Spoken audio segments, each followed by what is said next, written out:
কাপল হিসেবে দুজনই দুজনকে মেন্টাল সাপোর্টটা দেওয়া দরকার, থাকতে হবে, রিল্যাক্স থাকতে হবে এবং চিন্তা করতে সবসময় positive thinking is very important.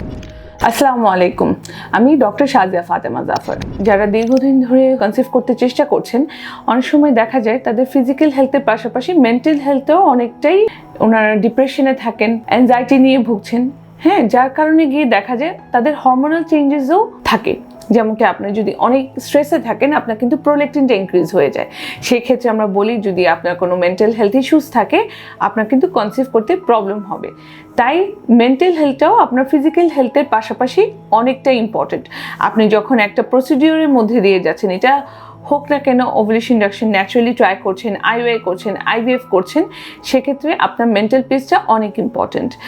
আপনাদের কাপল হিসেবে দুজনই দুজনকে মেন্টাল সাপোর্টটা দেওয়া দরকার, থাকতে হবে, রিল্যাক্স থাকতে হবে এবং চিন্তা করতে সবসময় positive thinking is very important.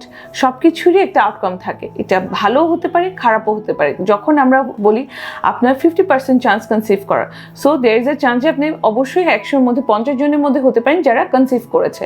So এইভাবে চিন্তা করার চেষ্টা করবেন এবং দুজনকেই মেন্টালি সাপোর্ট করবেন।